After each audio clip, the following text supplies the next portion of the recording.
Chapter 6. The Medicis and Fuggers developed the private money playbook. While Chapter 5 described the basic concept of fractional reserve banking and how it's helped bankers achieve control, Chapter 6 moves beyond the concept. It delves into history and it examines two Renaissance families whose banking playbook we still feel today. Before we dive in, I think it's important to mention that there's many historical accounts in Chapter 6 that involve the church and state.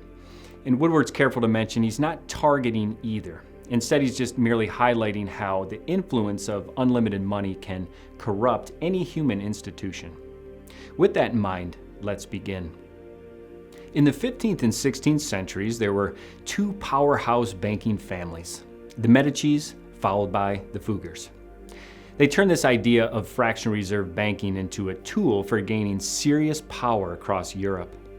Collectively, they controlled the destinies of popes and rulers and armies alike. And by introducing fractional reserve banking, the two families made profits that were 10 to 20 times higher than the typical business across Christendom.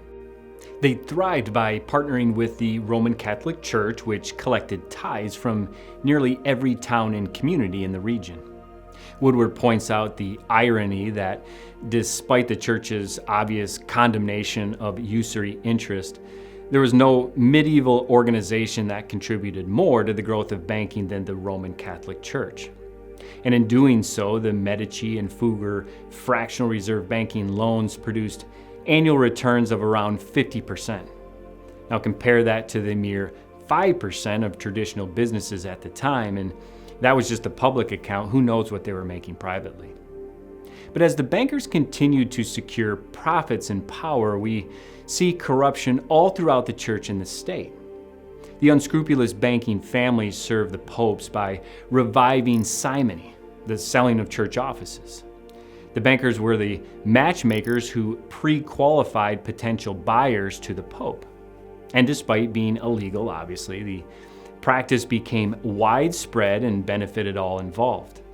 The banker families became highly influential in the papal hierarchy. No surprise there. And it also shouldn't be a surprise that two Medicis later became popes.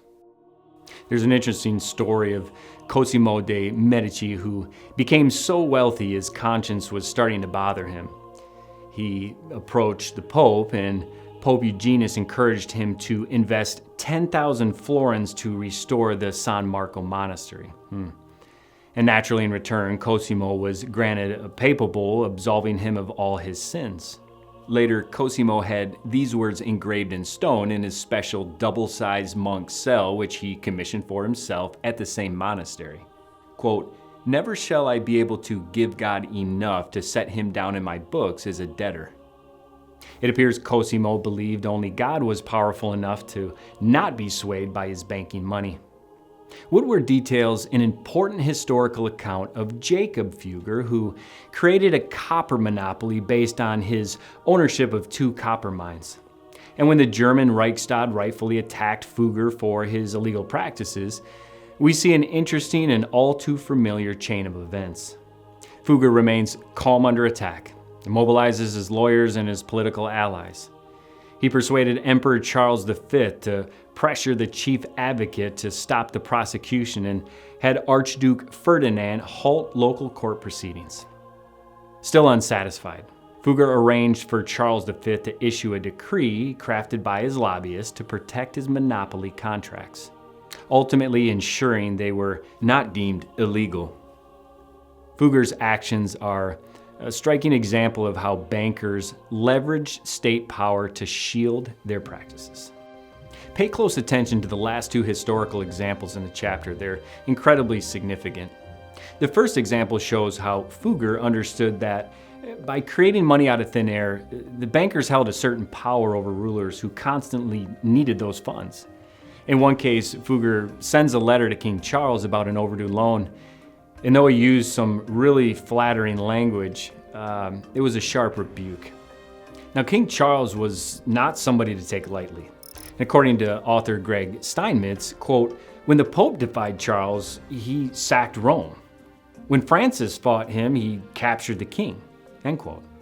And an imperial counselor claimed Charles was, quote, himself a living law and above all other law. His majesty is as God on earth, end quote.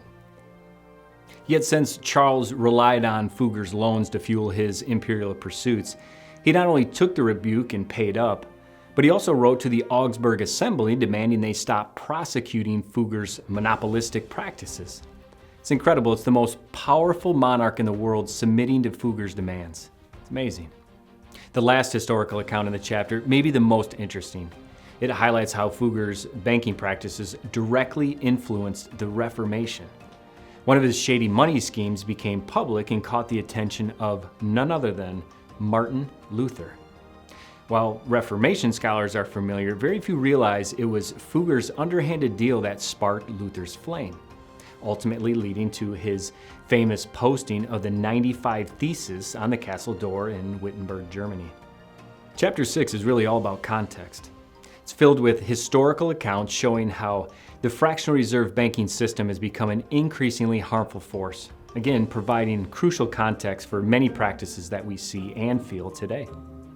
With that, it's time to begin reading Chapter 6.